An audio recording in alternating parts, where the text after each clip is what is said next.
پھر اس میں زمین کی نباتات خوب مل جل گئی، پھر وہ چورا چورا ہو گئی جسے ہوائیں اڑا لے جاتی ہیں۔ اللہ ہر شے پر بہت قدرت رکھنے والا ہے، یعنی دنیا کی جو مثال ہے، دنیا کی زندگی کی مثال وہ ایسی ہی ہے کہ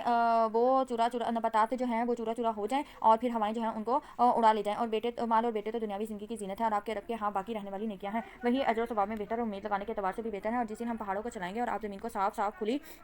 میدان کی طرح دیکھیں گے اور ہم ان کو اکٹھا کریں گے، چنانچہ ہم ان میں سے کسی کو بھی نہیں چھوڑیں گے اور وہ آپ کے رب کے سامنے سب بستہ پیش کیے جائیں گے۔ کہا جائے گا یقیناً تم ہمارے پاس ایسے آئے ہو جیسے ہم نے تمہیں پہلی بار پیدا کیا تھا، بلکہ تم سمجھتے ہو کہ ہم تمہارے لیے وعدے کا کوئی مقرر وقت نہیں کریں گے۔ ہر ایک کا اعمال نامہ سامنے رکھ دیا جائے گا، پھر آپ مجرموں کو دیکھیں گے کہ وہ اس تحریر سے ڈر رہے ہوں گے اور کہیں گے ہائے ہماری بدبختی، کیسا ہے یہ اعمال نامہ جو نہیں چھوڑا کسی چھوٹے اور نہ بڑے عمل کو، مگر اس نے اسے شمار کر رکھا ہے اور انہوں نے جو عمل کیے تھے حاضر پائیں گے، اور آپ کا رب کسی پر ظلم نہیں کرے گا۔ اور جب ہم نے فرشتوں سے کہا کہ تم آدم کو سجدہ کرو تو ابلیس کے سوا سب نے سجدہ کیا اور وہ جنوں میں سے تھا، چنانچہ اس نے اپنے رب کے حکم کی نافرمانی کی۔ کیا پھر بھی تم مجھے چھوڑ کر اسے اور اس کی اولاد کو دوست بناتے ہو، جبکہ وہ تمہارے دشمن ہے اور وہ شیطان ظالموں کے لیے بطور بدل برا ہے۔ میں نے انہیں نہ آسمانوں اور زمین کے پیدا کرنے میں گواہ حاصل کیا تھا اور نہ ہی خود ان کے پیدا کرنے میں، میں گمراہ کرنے والوں کو مددگار بنانے والا نہیں۔ اور جس دن وہ اللہ کہے گا پکارو میرے ان شریکوں کو جنہیں تم میرا شریک سمجھتے تھے، پھر وہ انہیں پکاریں گے مگر وہ انہیں کوئی جواب نہ دیں گے اور ہم ان کے درمیان ہلاکت گاہ بنا دیں گے۔ اور مجرم آگ کو دیکھیں گے تو یقین کریں گے بے شک وہ اس میں گرنے والے ہیں اور وہ اس سے پھرنے کی کوئی جگہ نہ پائیں گے۔ اور ہم نے اس قرآن کو لوگوں کے لیے پھیر پھیر کر ہر قسم کی مثالیں بیان کی ہیں اور انسان تمام چیزوں سے زیادہ جھگڑالو ہے اور لوگوں کو ایمان لانے سے نہیں روکا جب ان کے پاس ہدایت آ گئی اور اپنے رب سے استغفار کرنے میں، مگر اس بات نے کہ وہ چاہتے ہیں انہیں پہلے لوگوں کا سا معاملہ پیش آئے گا، ان پر عذاب بالکل سامنے سے آ جائے۔ اور ہم نے رسولوں کو نہیں بھیجتے مگر لوگوں کو خوشخبری دینے والے اور ڈرانے والے، اور کافی لوگ تو باطل طریقے سے ہی جھگڑتے ہیں تاکہ اس کے ساتھ حق کو باطل کر دیں، اور انہوں نے ہماری آیات کو جس چیز سے ڈرائے گئے استہزاء بنا لیا۔ اور اس سے زیادہ ظالم کون ہے جسے اس کے رب کے آیات سے نصیحت کی جائے تو وہ اسے منہ مولے اور جو کچھ اس کے دونوں ہاتھوں نے آگے بھیجا ہے اسے بھول جائے۔ بے شک ہم نے ان کے دلوں پر پردے ڈال دیے ہیں اور اس سے کہ وہ اس قرآن کو سمجھے، اور ان کے کانوں میں گرانی ڈال دی، اور اگر آپ انہیں ہدایت کی طرف بلائیں تو تب وہ ہرگز ہدایت نہ پائیں گے کبھی بھی۔ اور آپ کا رب خوب بخشنے والا نہایت رحمت والا ہے۔ اگر وہ ان کے کیے پر انہیں پکڑے تو یقیناً ان کے لیے عذاب جلدی لائے، بلکہ ان کے لیے وعدے کا مقرر وقت ہے، وہ ہرگز اس سے بچنے کی کوئی جائے پناہ نہیں پائیں گے۔ اور یہ بستیاں ہم نے انہیں ہلاک کیا جب انہوں نے ظلم کیا، اور ہم ان کی ہلاکت کے لیے ایک مقرر وقت طے کیا تھا۔ جو موسیٰ علیہ السلام نے اپنے جوان یوشع بن نون سے کہا میں تو چلتا ہی رہوں گا یہاں تک کہ دو دریا کے سنگم پر پہنچ جاؤں، یا میں مدت دراز کرا لوں، چلتا ہی رہوں گا۔ یہاں پہ یہ جو واقعہ ہے، نوجوان یہاں مراد یوشع بن نون ہے جو موسیٰ علیہ السلام کی وفات کے بعد ان کے جانشین بنے تھے۔ یہاں پہ اب موسیٰ علیہ السلام اور خضر علیہ السلام کے واقعے کا بیان جو ہے وہ کیا جا رہا ہے، یعنی موسیٰ علیہ السلام کو جہاں خضر علیہ السلام سے ملنا تھا اس جگہ کے تعین کا بتایا کہ اس مقام کا تعین کسی یقینی ذریعہ سے نہیں ہو سکتا، تاہم قرائن کا اقتضا یہ ہے کہ اس سے مراد صحرائے سینا کا وہ جنوبی راس ہے جہاں خلیج عقبہ اور خلیج سویلس دونوں آ کر ملتے ہیں، اور بحیرہ احمر میں یعنی 70-80 سال اور دوسرے بحیرہ احمر میں اعظم ہو جاتے ہیں۔ دوسرے مقامات پر جن کا مفسرین ذکر کیا ان پر سرے میں مجمل بحرین کی تعبیر سے صادق نہیں آتی، یعنی یہاں پہ وہ تعین کیا گیا ہے کہ دو دریاؤں کے سنگم پر پہنچنا ہے۔ پھر جب وہ ان دونوں دریاؤں کے آپس میں ملنے کی جگہ پر پہنچے تو وہ اپنی مچھلی بھول گئے، اس نے دریا پر سرنگ نما اپنا راستہ بنا لیا۔ پھر جب دونوں آگے گزر گئے تو موسیٰ نے اپنے جوان سے کہا کہ ہمیں ہمارا ناشتہ دے، بلا شبہ اپنے سفر سے ہم تھکاوٹ سے دو چار ہوئے ہیں۔ وہ بولا بھلا آپ نے دیکھا کہ جب ہم شیطان کے پاس ٹھہرے تھے تو بے شک میں مچھلی بھول گیا، اور وہ مجھے نہیں بھلائی مگر شیطان نے ہی کہ میں اسے یاد رکھوں، اور اس نے عجیب طرح سے دریا میں اپنا راستہ بنایا۔ اس نے کہا یہی تو ہے جو ہم تلاش کر رہے تھے۔ پھر وہ اپنے قدموں کے نشانات کی اتباع کرتے ہوئے لوٹے، چنانچہ ان دونوں نے ہمارے بندوں میں سے ایک بندے خضر کو پایا جسے ہم نے اپنی طرف سے رحمت دی تھی، اور ہم نے اسے اپنے پاس سے خاص علم سکھایا تھا۔ موسیٰ علیہ السلام نے کہا کیا میں اس شرط پر تیری اتباع کروں کہ تو مجھے اس سے سکھائے جو تجھے بھلائی سکھائی گئی ہے، اور وہ بولا بے شک تو میرے ساتھ ہرگز صبر نہ کر سکے گا جو چیز تیرے احاطہ علم میں نہیں، تو اس پر صبر کیسے کرے گا؟ موسیٰ علیہ السلام نے کہا یقیناً انشاءاللہ تو مجھے صابر پائے گا اور میں کسی بھی حکم میں تیری نافرمانی نہیں کروں گا۔ خضر علیہ السلام نے کہا پھر اگر تو نے میری اتباع کرنی ہے تو کسی شے کے بارے میں مجھ سے سوال نہ کرنا یہاں تک کہ میں خود اس کا ذکر تجھ سے شروع کروں۔ پھر وہ دونوں چلے، جب وہ کشتی میں سوار ہوئے تو خضر علیہ السلام نے کشتی میں شگاف کر دیا۔ موسیٰ علیہ السلام نے کہا تو نے اس میں شگاف کر دیا کہ اس کشتی والوں کو غرق کر دے، تو نے تو بڑا ہولناک اور انوکھا کام کیا ہے۔ خضر علیہ السلام نے کہا کیا میں نے نہ کہا تھا کہ تو یقیناً میرے ساتھ صبر کرنے کی استطاعت ہرگز نہیں رکھے گا؟ موسیٰ علیہ السلام نے کہا میری بھول چوک پر تو مجھے نہ پکڑ اور میرے معاملے میں مجھے مشکل میں نہ ڈال۔ پھر وہ دونوں چلے یہاں تک کہ جب وہ دونوں ایک لڑکے سے ملے تو اس خضر نے اسے قتل کر دیا۔ موسیٰ علیہ السلام نے کہا کیا تو نے ایک پاک بے گناہ نفس کو کسی جان کے قصاص کے بغیر قتل کیا ہے؟ یقیناً تو نے بہت ہی برا کام کیا ہے۔ یہاں پہ یہ جو موسیٰ علیہ السلام اور خضر علیہ السلام کا واقعہ ہے، یہاں پہ ہمارا جو پارا ہے وہ مکمل ہوا۔ باقی جو واقعہ ہے انشاءاللہ وہ ہم پارا نمبر 16 میں دیکھیں گے۔ اپنا بہت سارا خیال رکھیے گا، انشاءاللہ پھر ملاقات ہوگی۔ السلام علیکم ورحمۃ اللہ وبرکاتہ۔